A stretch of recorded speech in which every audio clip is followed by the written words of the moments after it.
नमस्कार, आप देख रहे हैं राज प्रथम। मैं हूं आपके साथ वैष्णवी झा। भारत भ्रमण के इस खास बुलेटिन में आपका बहुत स्वागत है। बुलेटिन की शुरुआत करने से पहले नजर डालेंगे हेडलाइंस पर। इस बार ना सीएम का नाम और ना हिंदुत्व की हुंकार, अब बीजेपी की तरकश में आया नया तीर। विजन 2047 के लिए गृह मंत्रियों का होगा चिंतन शिविर, साइबर अपराध और आधुनिकीकरण पर होगी चर्चा।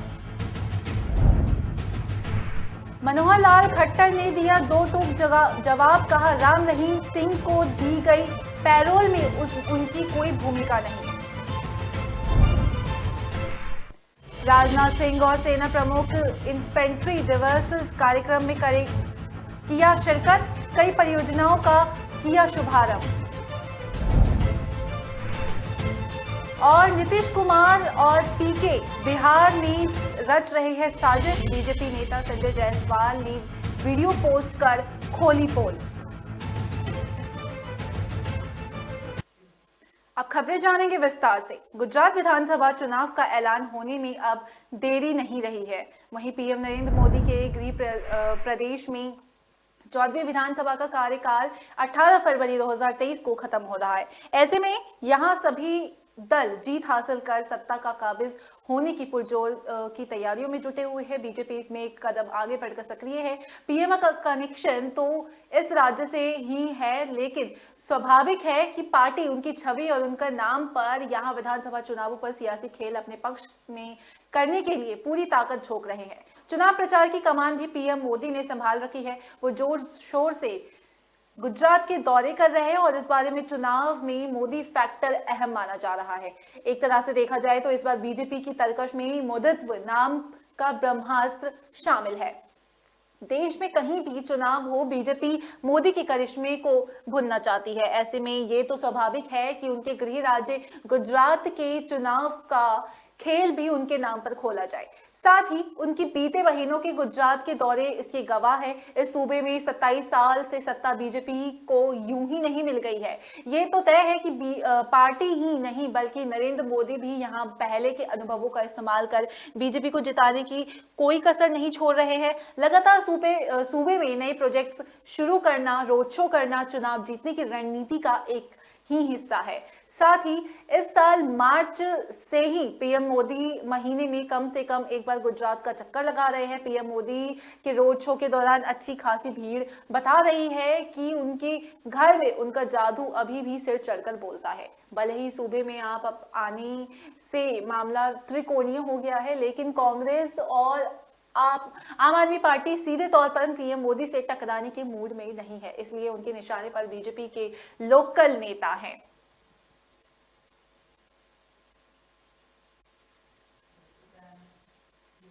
विजन 2047 के तहत राज्यों के गृह मंत्रियों का 2 दिवसीय चिंतन शिविर आज फरीदाबाद के सूरज कुंड में शुरू हुआ, जिसकी अध्यक्षता और उद्घाटन गृह मंत्री अमित शाह ने किया, जबकि पीएम नरेंद्र मोदी 28 अक्टूबर को वीडियो कॉन्फ्रेंसिंग के जरिए समापन सत्र को संबोधित करेंगे। साथ ही गृह मंत्रियों के चिंतन शिविर में साइबर अपराधों प्रबंधन के लिए इकोसिस्टम विकसित करने और पुलिस बलों के आधुनिकीकरण, आपराधिक न्याय प्रणाली में आईटी के बढ़ते उपयोग, भूमि सीमा प्रबंध और तटीय सुरक्षा एवं अन्य आंतरिक सुरक्षा से संबंधित मुद्दों पर चिंतन किया जाएगा। शिविर में भाग लेने के लिए सभी राज्यों के गृह मंत्री और संघ शासित प्रदेशों के उपराज्यपाल और प्रशासकों को आमंत्रित किया गया था और इस दौरान राज्य के गृह सचिव, पुलिस महानिदेशक और केंद्रीय सशस्त्र पुलिस बलों और केंद्रीय पुलिस संगठनों के महानिदेशक भी चिंतन शिविर में भाग लिया। 2 दिन के चिंतन शिविर का उद्देश्य विजन 2047 का और साथ ही प्रधानमंत्री मोदी के स्वतंत्रता दिवस भाषण में घोषित पंच प्रणान के क्रियान्वयन के लिए कार्य योजना तैयार किया जा रहा है। साल 2047 तक विकसित भारत के लक्ष्य को प्राप्त करने के लिए नारी शक्ति की भूमिका महत्वपूर्ण बताई जा रही है। इसको देखते हुए शिविर में देशों में महिलाओं की सुरक्षा और उनके लिए सुरक्षित वातावरण बनाने पर विशेष बल दिया जा रहा है। साथ ही शिविर का उद्देश्य उपयुक्त क्षेत्रों में राष्ट्रीय नीति निर्माण और बेहतर योजना और समन्वय को सुगम बनाना भी है। चिंतन शिविर में 6 सत्रों की विभिन्न कार्यों पर चर्चा की जाएगी। शिविर के पहले दिन होमगार्ड, नागरिक सुरक्षा, आग से सुरक्षा और शत्रु संपत्ति आदि कई महत्वपूर्ण मुद्दों पर विचार विमर्श होगा। साथ ही दूसरे दिन साइबर सुरक्षा, मादक पदार्थों की तस्करी, महिला सुरक्षा और सीमा प्रबंधन जैसे अन्य महत्वपूर्ण मुद्दों पर चर्चा होगी। मादक पदार्थों की तस्करी विषय पर एनडीपीएस अधिनियम, एनकॉर्ड, निदान और नशा मुक्ति भारत अभियान पर भी चिंतन शिविर में विचार विमर्श किया जाएगा।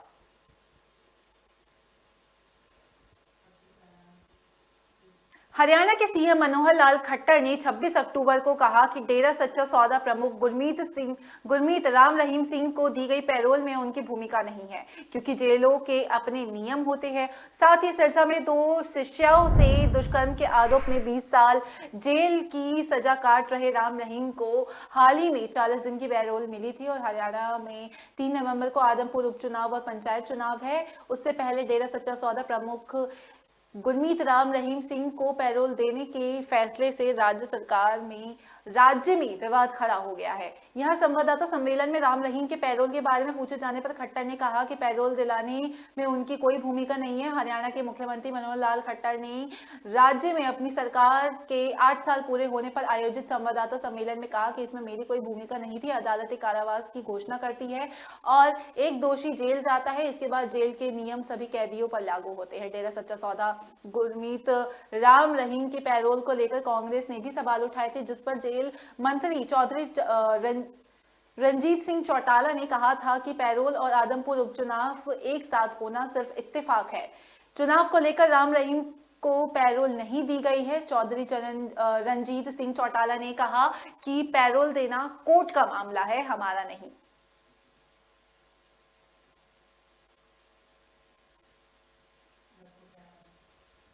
भारत के केंद्रीय रक्षा मंत्री राजनाथ सिंह और सेना प्रमुख जनरल मनोज पांडे 27 अक्टूबर को जम्मू कश्मीर के इन्फेंट्री दिवस के 75वीं वर्षगांठ के अवसर पर आयोजित एक प्रोग्राम में शामिल हुए। अधिकारियों ने 26 अक्टूबर को यह जानकारी दी। उल्लेखनीय है कि 26 अक्टूबर 1947 को जम्मू कश्मीर के उस समय के महाराजा हरि सिंह और भारत संघ के बीच विलय पत्र पर हस्ताक्षर होने के बाद इस पूर्व राज्य जम्मू कश्मीर का भारत में आधिकारिक तौर पर विलय हुआ था।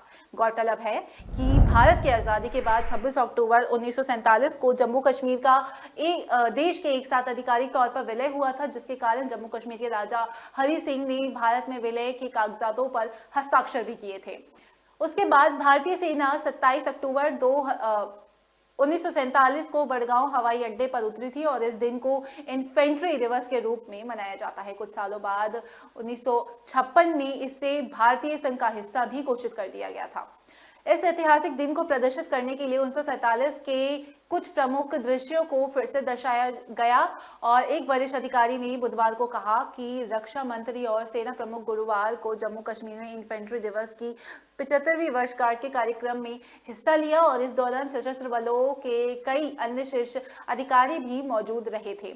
केंद्रीय रक्षा मंत्री राजनाथ सिंह इन्फेंट्री दिवस के मौके पर गलावा के संयुक्त पुल से जम्मू संभाग की 17 परियोजनाओं का 28 अक्टूबर को शुभारंभ भी करेंगे इस दौरान, और जिनमें कठुआ के साथ शामिल भी है। और कठुआ के हीरानगर इलाके में पहाड़पुर में भाग नाला पर 121 मीटर लंबे पुल का उद्घाटन भी इस दौरान हुआ और जिसके बाद पंजाब आने जाने की जो दूरियां हैं वो कम हो गई।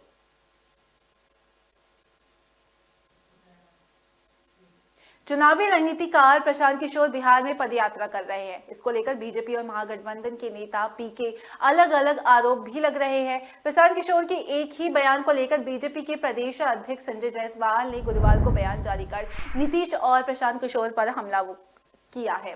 संजय जायसवाल ने कहा कि प्रशांत किशोर ने स्वयं स्वीकार किया है कि उन्होंने कभी जिसको मुख्यमंत्री बनाया था वह सब उनको आज पैसे दे रहे हैं। जाहिर सी बात है कि इसमें नीतीश कुमार भी शामिल है। ये दोनों रोज रात में आपस में बात करते हैं और ये बात करते हैं कि बीजेपी के वोटों में कैसे सेंध लाई जाए, इसकी साजिश रच रहे हैं, क्योंकि नीतीश कुमार और तेजस्वी यादव के गठबंधन के खिलाफ बिहार का एक बहुत बड़ा समाज तैयार हो रहा है और इस दोनों के अपदस्थ करेगा।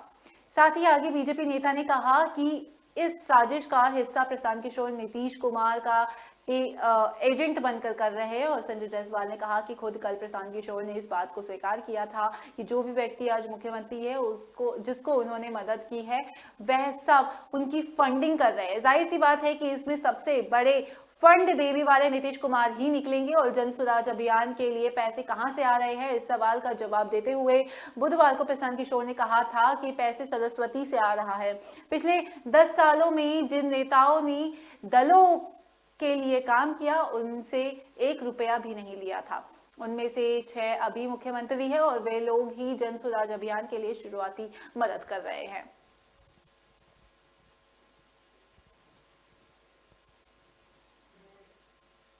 वक्त तो चला एक छोटे से ब्रेक का, अब बने रहिए राज प्रथम के साथ।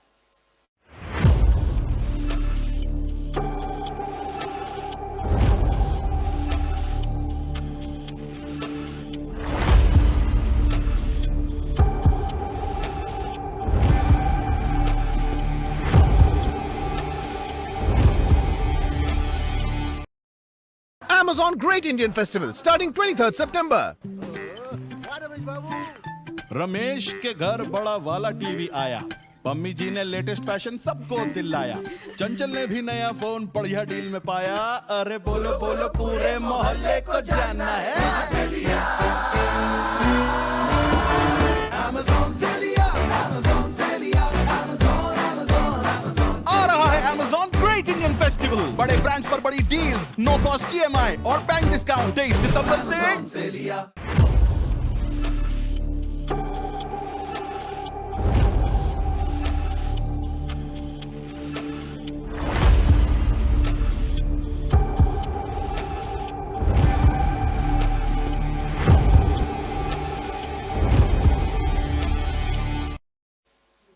ब्रेक के बाद स्वागत है आपका। अब नजर डालेंगे अगली महत्वपूर्ण खबरों की ओर। समाजवादी पार्टी के दिग्गज नेता और रामपुर के से विधायक आजम खान के खिलाफ भड़काऊ भाषण मामले में गुरुवार को फैसला आना है। साथ ही रामपुर की MP MLA कोर्ट में आजम खान के खिलाफ भड़काऊ भाषण देने के मामले में सुनवाई पूरी हो चुकी है। इसको लेकर पिछली तारीख को ही दोनों ही पक्षों की ओर से सुनवाई पूरी हुई, जिसके बाद कोर्ट ने 27 अक्टूबर को अगली तारीख तय की थी। साथ ही दरअसल रामपुर के MP MLA कोर्ट में आजम खान के खिलाफ भड़काऊ भाषण के सुनवाई में पूरी हो चुकी है और ये मामला 2019 के लोकसभा चुनाव से जुड़ा हुआ था। तब कथित रूप से आजम खान ने रामपुर से मिलकर विधानसभा में एक चुनावी भाषण दिया था। उन पर आरोप है कि इस दौरान आपत्तिजनक और भड़काऊ टिप्पणियां की गई थी, जिस पर रामपुर के मिलक थाने में FIR दर्ज कराई गई थी और इस FIR दर्ज होने के बाद से इस केस की सुनवाई रामपुर के MP MLA कोर्ट में चल रही है, जिसको लेकर अब 27 अक्टूबर को फैसला आ चुका है। इस फैसले में आजम खान की ओर से अधिवक्ता विनोद शर्मा ने अपना पक्ष भी रखा और उन्होंने बताया कि शुक्रवार को हमने पूरी बहस कर ली थी, जितने भी भाषण हैं ये हमारे भाषण नहीं है। आजम खान के अधिवक्ता ने बताया कि यह सब फर्जी तरीके से बनाए गए हैं और ये भाषण साबित ही नहीं है। दरअसल अदालत में विपक्ष अपना केस अदालत में साबित नहीं कर पाए थे और उनके जवाब में भी हमने जो पॉइंट उठाए थे वह उसका स्पष्ट जवाब नहीं दे पाए, जिसके वजह से कहीं से कुछ साबित नहीं कर पाए हैं। उन्होंने हेट स्पीच के आरोपों को खारिज करते हुए कहा कि ये पूरा सपा विधायक के खिलाफ राजनीति के कारण फर्जी मुकदमे तय किए गए हैं।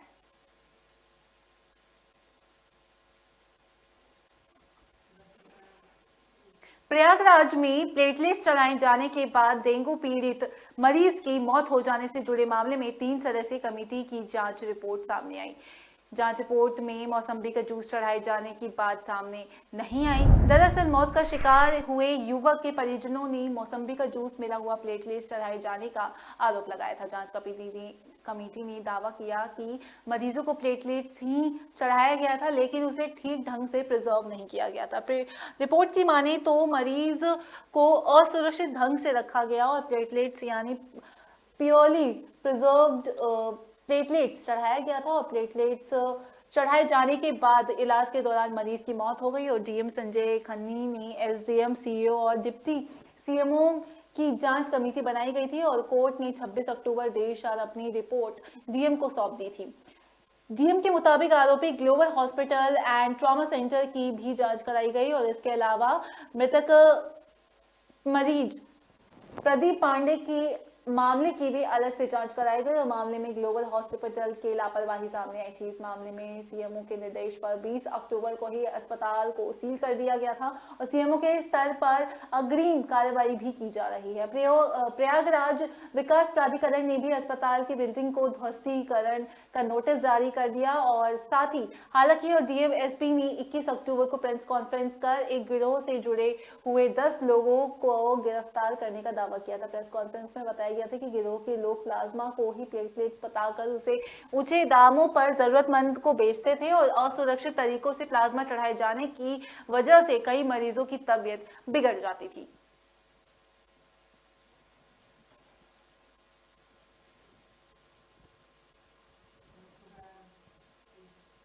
यूपी में महिलाओं और बच्चों के खिलाफ अपराध में कमी आई है। राष्ट्रीय अपराध रिकॉर्ड ब्यूरो के आंकड़ों में ये बात सामने आई। एनसीआरबी की रिपोर्ट के मुताबिक 2019 के मुकाबले 2021 में महिलाओं और बच्चों के खिलाफ अपराध में क्रमशः 6.2% और 11.11% की कमी आई है। एनसीआरबी ने जो आंकड़े पेश किए हैं उसमें बताया गया है कि 2019 में बच्चों के खिलाफ कई आपराधिक घटनाएं भी हुई थी जो कि 2021 में घट गई और बाल अपराधों में 11.11% की गिरावट दर्ज की गई है। वहीं महिलाओं के खिलाफ अपराध की संख्या जो कि 2019 में भी दर्ज की गई थी उसमें 6.2% की गिरावट आई है और 2011 में पूरे राज्य में 56,000 के लगभग मामले सामने आए। राष्ट्रीय अपराध रिकॉर्ड ब्यूरो के आंकड़ों के अनुसार प्रदेश में साइबर क्राइम के मामलों से भी जुड़ी गिरावटें सामने, जो कि राहत की बात यह है कि 2021 में ऐसे मामले में 22.6% की गिरावट देखी गई और साल 2021 में 78,029 मामले दर्ज किए गए। आपको बता दें कि एनसीआरबी ने अपनी रिपोर्ट में यूपी को दंगा मुक्त करार दिया था और बताया जा रहा है कि 2019 और 2020 में सांप्रदायिक हिंसा की एक घटना भी नहीं हुई है, जबकि 2021 में एक मामला सामने आया था। वहीं अगर पूरे देश की बात की जाए तो 2021 में सांप्रदायिक हिंसा की कुल 300 के आसपास घटनाएं हुई हैं और जिसमें अकेले 100 मामले झारखंड से जुड़े हुए हैं। इसके अलावा महाराष्ट्र में 77, बिहार में 51, राजस्थान में 22 और हरियाणा में 40 घटनाएं दर्ज की गई हैं।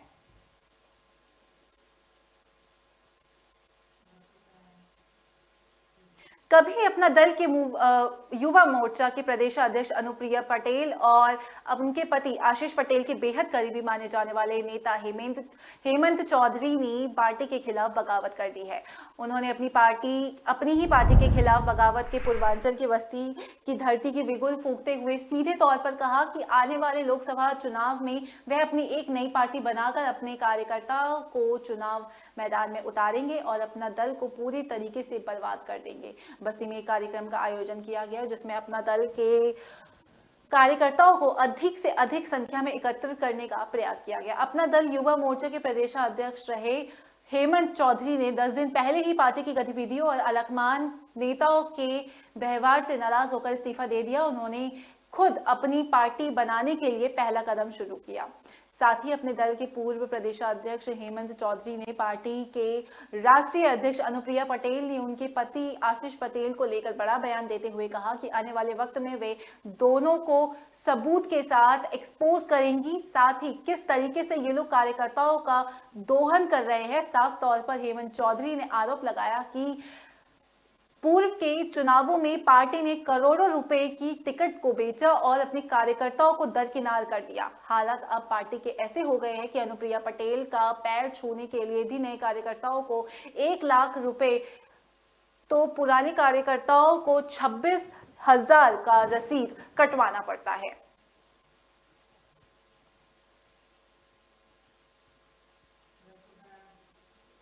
यूपी के पूर्वांचल की सियासत में अपनी धमक दिखाने वाले सोहेल देव भारतीय समाज पार्टी प्रमुख ओम प्रकाश राजभर की नजर अब बिहार पर है। आज 27 अक्टूबर को पार्टी में की ओर से सावधान महारैली का आयोजन किया गया जिसमें पार्टी के सभी प्रमुख नेता और हजारों कार्यकर्ता भी मौजूद रहे। सितंबर की पार्टी में की तरफ से यूपी में सावधान यात्रा की शुरुआत की गई थी। सावधान यात्रा यूपी के सभी जिलों से होते हुए पटना पहुंची और 27 अक्टूबर को पार्टी की स्थापना दिवस के सावधान यात्रा का समापन पटना में ही होगा। आज ही सावधान महारैली भी हुई और कहा जा रहा है कि जो यात्रा हुई और जो यात्रा होने वाली है उसका उद्देश्य यूपी और बिहार की साझा समस्याओं मांगों को जनता के बीच उठाकर उसे आगामी चुनावों के बारे में सशक्त भूमिका को लेकर सावधान करना है। फ्री इलाज, युवाओं को रोजगार मिले, बेहतर शिक्षा व्यवस्था हो, जनता के उत्थान के लिए जो सियासी दल काम करे, जनता को उसको वोट करना चाहिए आदि बातें रैली के जरिए तो ही की जाएंगी। लेकिन जातीय जनगणना के मुद्दों पर ओपी राजभर, नीतीश कुमार और लालू प्रसाद यादव पर निशाना साध सकते हैं। बिहार सरकार ने जातीय जनगणना खुद करने का निर्णय लिया था, लेकिन अब तक शुरू नहीं किया गया। आपको बता दें कि ओम प्रकाश यूपी विधानसभा का चुनाव सपा से गठबंधन कर लड़ रहे थे, लेकिन गठबंधन सत्ता तक नहीं पहुंच पाई और उसका ठीकरा उन्होंने सपा पर फोड़ दिया। यूपी के आजमगढ़ और रामपुर में लोकसभा के उपचुनावों में सपा प्रत्याशियों की हार के बाद तो राजभर ने खुलकर अखिलेश यादव के बतानुकूलित कमरे की राजनीति को लेकर कटाक्ष करना शुरू कर दिया। ये अखिलेश यादव को नागवार गुजरा और उन्होंने राजभर से गठबंधन तोड़ दिया।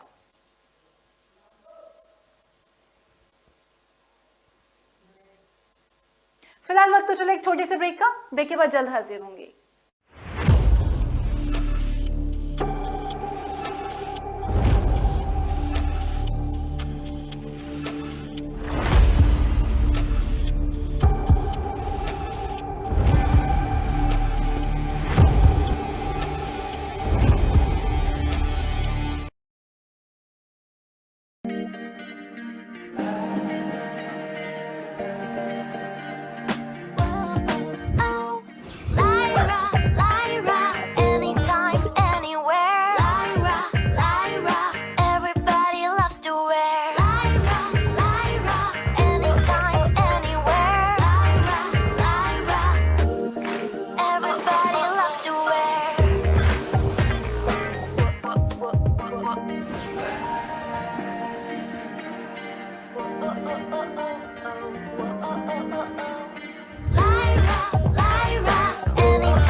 My life, my Lyra.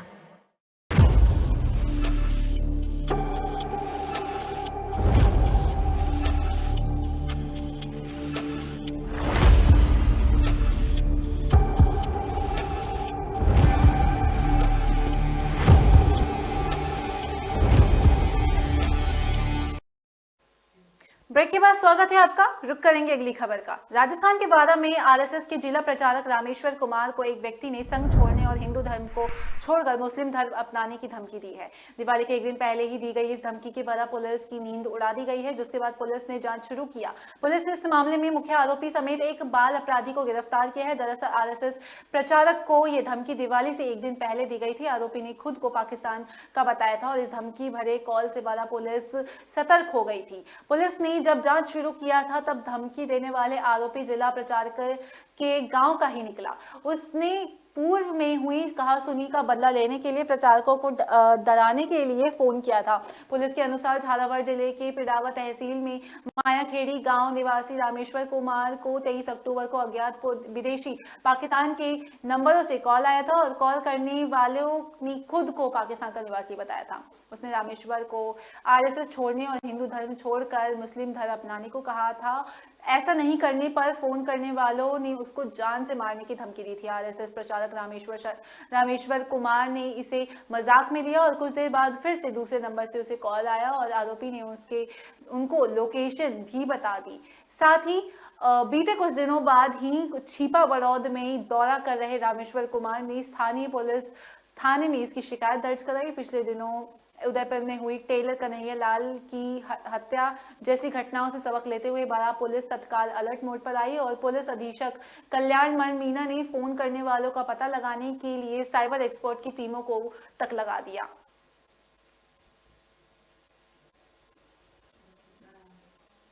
Bharat Pakistan के बीच हुए युद्ध में भारतीय सेना ने पाकिस्तानी सेना को धूल चटाई थी।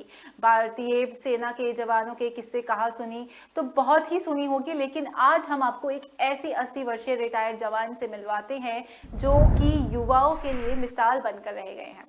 कहते हैं कि एक फौजी कभी बुढ़ा नहीं होता। सेना के एक जवान का जज्बा और हौसला उम्र के पड़ाव के साथ बढ़ता रहता है। ऐसे ही नज़ारा राजस्थान के सरहदी जिले के जैसलमेर के बैरसियाला गांव में 80 साल के उम्र में देखने को मिलता है। जिस उम्र में लोग बिस्तर पकड़ लेते हैं और लाचार हो जाते हैं, वहीं बीएसएफ से रिटायर 80 वर्षीय जवान चंदन सिंह युवाओं के लिए मिसाल पेश कर रहे हैं। 1971 के युद्ध में पाकिस्तान सेना के दांत खट्टे करने वाले भूतपूर्व जवान आज अपनी कांपते हाथों से जब बंदूक थामते हैं और निशाना साधते हैं तो वह अचूक साबित होता है। हाल ही में चंदन सिंह का एक वीडियो सोशल मीडिया पर वायरल हुआ, जिसमें वो एक नहीं बल्कि लगातार 3 बार बंदूकों से निशाना लगाते आ रहे हैं और तीनों निशाने सटीक लगते हैं। चंदन सिंह भले ही रिटायर हो गए हैं, लेकिन उनके अंदर का एक फौजी अभी भी जिंदा है।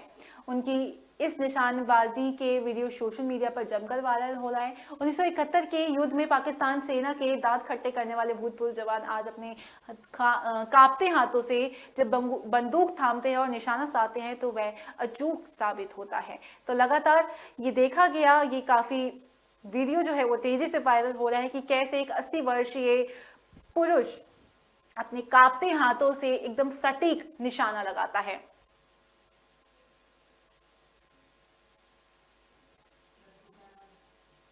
राजस्थान के भरतपुर जिले की सीमा उत्तर प्रदेश और मथुरा के आगरा जिले से लगती है और उत्तर प्रदेश का मथुरा जिला ब्रज क्षेत्र कहलाता है। ऐसे में भारत जिला की ब्रज क्षेत्र में ही आता है और भरतपुर जिले से गोवर्धन पर्वत की पूजा का महत्वपूर्ण माना जाता है। और अब कई महीनों तक मंदिर में और घरों में भी अन्नकूट का आयोजन कर लोगों में अन्नकूट प्रसादी वितरित किया जाता है। और मोहन जी मंदिर के पंडित मनु मुद्रोल ने बताया कि जब भगवान कृष्ण ने ब्रज में इंद्र देवता की पूजा करने को बंद करा दिया था तो इंद्र देवता ने नाराज होकर ब्रज क्षेत्र में प्रलय मचा दी थी। भारी वर्षा तो तूफान से लोग परेशान होने लगते थे और भगवान श्री कृष्ण ने इंद्र देवता को प्रकोप से बचाने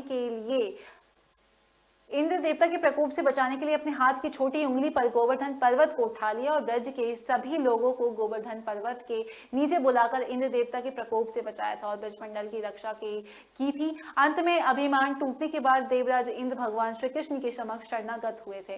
उस समय ब्रजवासी अपने अपने घरों से अलग अलग तरह की खाद्य सामग्री भगवान श्री कृष्ण को अर्पित करने आए थे और उसे ही मिलकर अन्नकूट महाप्रसादी का रूप दिया गया था। तब से ये परंपरा चली आ रही है जो कि आज भी जारी है। ब्रज क्षेत्र में कई महीनों तक अलग अलग मंदिरों में घरों में अन्नकूट का आयोजन होता रहा है और अन्नकूट में खीर, पुआ, कढ़ी, बाजरा, चावल और सभी सब्जियों को मिक्स करके बनाया जाता है। मंदिरों में 56 तरह के भोग की झांकी भी सजाई जाती है और ये 56 तरह के व्यंजनों को अन्नकूट प्रसादी के रूप में लोगों को में वितरित किया जाता है। और अन्नकूट की आयोजन में सैकड़ों लोग प्रसादी ग्रहण करने आते हैं।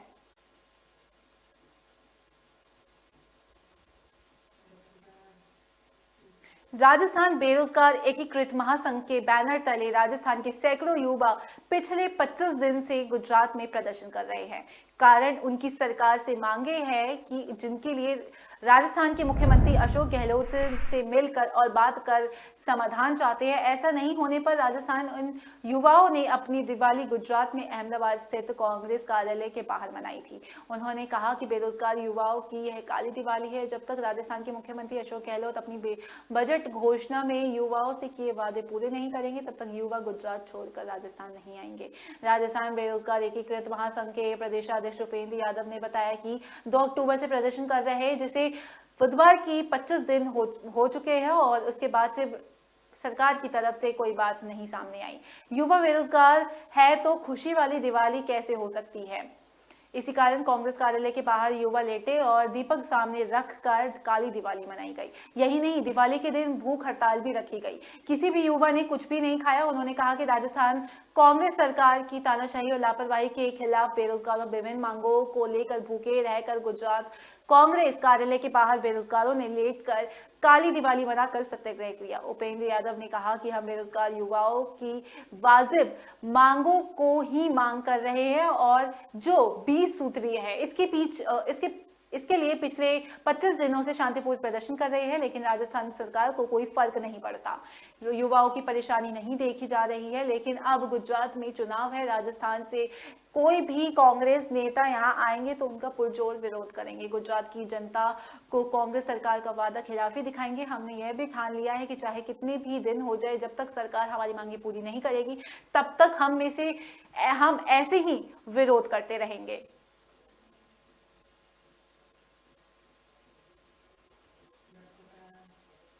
राजस्थान सरकार ने पुरानी पेंशन योजना के तहत पेंशन वितरण की प्रक्रिया शुरू कर दी है।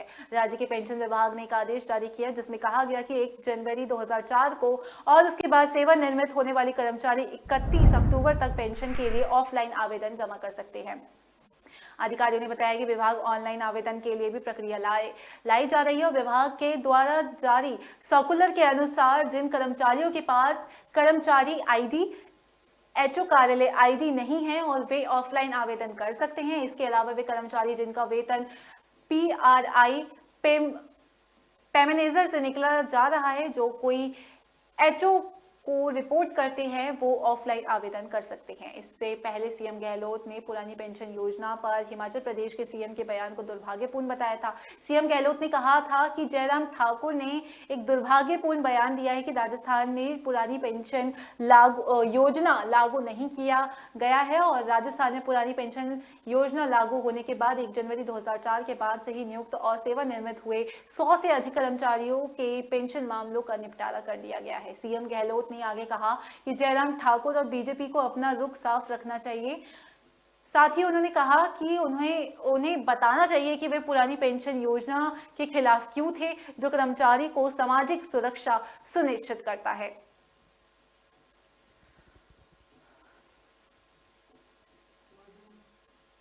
फिलहाल मेरे साथ इतना ही, मुझे दीजिए इजाजत। नमस्कार।